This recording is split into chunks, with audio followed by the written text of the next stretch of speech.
Hello, this is a video on how to identify your notes on the fretboard. A lot of times you'll see charts that have like every single note, sharp and flat, all that stuff, mapped out, and people say memorize each string.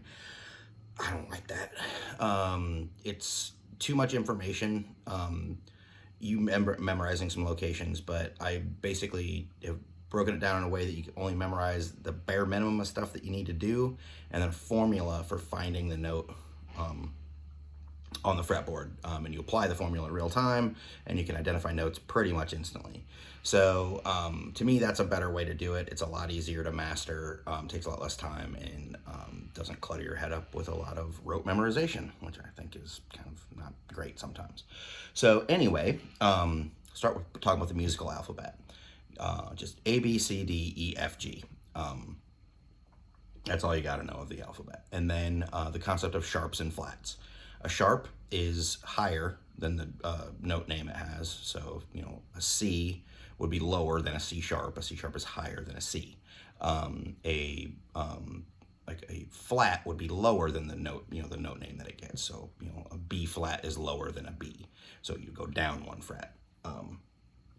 And then there's one little simple rule that you got to remember for this when we're finding the notes on the low A, on the A string and the low E string, is that all the notes are a whole step apart, which is 2 frets, except for the note pairs from B to C and E to F. So B, C, E, F. If you know anything about the piano, B and C and E and F are the 2 white keys that appear next to each other. There's not a black key between them. So there's no space. So there's one, they're right next to each other, half step apart. So B to C, E to F. So you have to memorize, the only stuff you got to memorize is where A, B, C, D, E, F, G is on your low E and your A string. So we start on the A because it's the beginning of the musical alphabet. And it actually also happens to spell out the notes of an A minor scale. But so A is our open A string. So then applying our formula, if everything is a whole step apart except for B to C and E to F, that would make the 2nd fret B, which it is.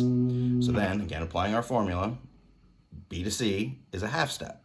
So 3rd fret is C, A, B, C. Then, same thing, apply the formula, whole step from C to D, C, D.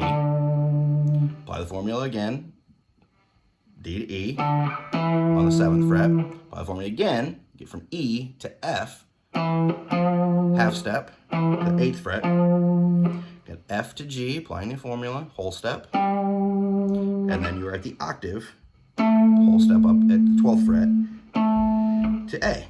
A, B, C, D, E, F, G, A. And basically the guitar is only 12 frets long. Everything repeats above the 12th fret. So it's just like your nuts here, and everything's the same. So you got A, B, C, D, E, F, G. If I was gonna bend it, like that harmonic up there above the fretboard. So so now, if you know those A, B, C, D, E, F, G, and you memorize those locations, you can use those as a roadmap to find your flats on that string. So, and your sharps actually. So let's just take D here on the 5th fret of the A string. So D sharp, if somebody asks, where's D sharp? Like I know where it is, but the way you can find it is you find D first, then you sharp it. So that 6th fret there is D sharp. If you want to find D flat, 5th fret, and then you drop it a half step to D flat. It's D, D flat, D, D sharp. So it's either 1 fret above the solid note letter name of just, the unaltered name is what that's called. D, D sharp, D, D flat, D. So that's kind of how sharps and flats work. And again, there's no B sharp because that goes to C. There's no C flat because that goes to B. There's no space in between them. Same thing with E and F. There's no E sharp because that's F, and there's no F flat because that's E. So You may have noticed that a little something here. So like, let's take this D and find a D sharp. And we're gonna go to this E, and we're gonna find an E flat. E flat and D sharp are the same note. That can sometimes be confusing.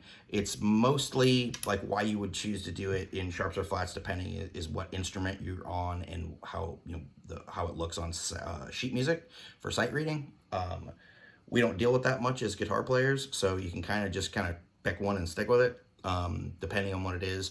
Like, I don't know, like certain keys, like, I always, if I'm playing the key of C sharp, it's C sharp, not D flat to me.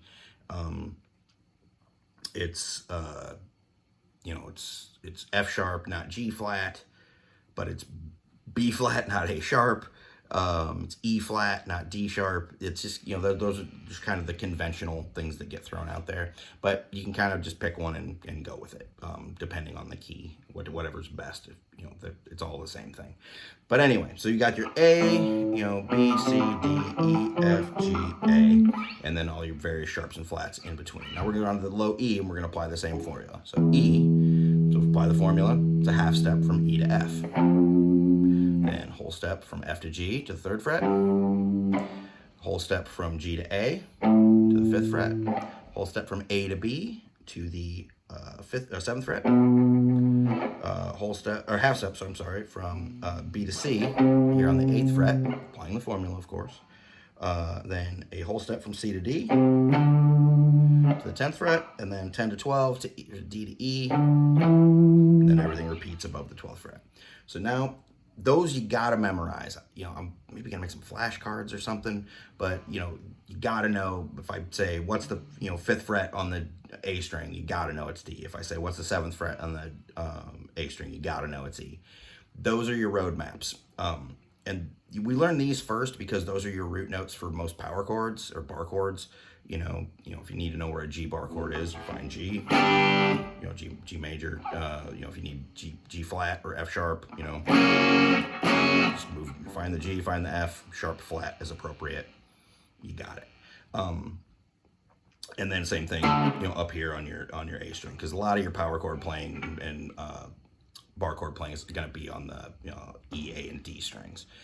So that's why we learn those first. But using a little thing called octave shapes, using those roadmap, because markers is a roadmap, you can find anything you need. So let's say, we know all our notes or can find all our notes on the A string and the E string. But what if we need to find something on the D string? We'll start there. So I'm going to grab the 7th fret on the D string here. So, at first glance, I don't know what note that is. But what I do know is what an octave looks like. And an octave is just the same note in a different register, higher or lower. An octave is like a power chord, but you skip a string. And that, it doesn't matter if you're going up, from the high note to the low note or the low note to the high note. It's always going to be like that. So what we do is I would visualize down here, 2 frets back and skip that middle string. Put my finger right there. I know that's an A, so that's an A. So, same thing. If I go to here, drop down, 8th fret, I know that's a C, so that's a C. So that's how you find them on the D string. Go to the G string, same thing. You've got 7th fret there on the G string, drop it an octave by going down 2 frets and skipping a string. Octaves are real useful too, just for playing stuff. It's cool sounding, but being able to visualize that, know that note's a D, know that note is a D as well. B is the hardest one. I used to do it with double octaves. So like say I'll grab this 8th fret here on the B string with my pinky, and the octave shape is different on the B string because of the tuning offset. You don't tune quite as the B string quite as high as the others. So you have a different interval in there. It's a major third as opposed to a perfect fourth, which we really haven't gotten to yet. But you skip a string, but you go down 3 frets. So that gets me the D string, and then I would double octave it down to here. I would visualize twice to go down to G. But I did that for years, and then this year figured out that there's actually, I knew there was another octave shape, but I never used it. But what it is I would take my first finger on that 8th fret, and then I would visualize, skip 2 strings and go up 2 frets. So if I'm on the 8th fret here on my pinky, or on my first finger, I would go to the 10th fret on the A string. So I already know my A string, so I know that's a G, and I know that's a G. So I'm gonna take that guy, 5th fret, I'm gonna skip 2 strings and go down to the A string, 2 frets up, and that is an E. I also know that because that's where you tune your guitar, to the E string. So the high E is actually really easy because it's the same as the low E. So if you know your high E, you know your low E. Same thing. So that's how you identify, it takes a while, you have to get the visualization in order, but it's a visual instrument. And once you can do that a little bit, it becomes very, very simple to figure out what notes you're actually playing and how to find those notes. So there's a corresponding PDF for the stuff on the bottom 2 strings, and check that out and watch it with this video, and it'll start opening up the fretboard a little bit. You'll be able to identify where you're at and what notes you're playing. All right, have fun. Bye.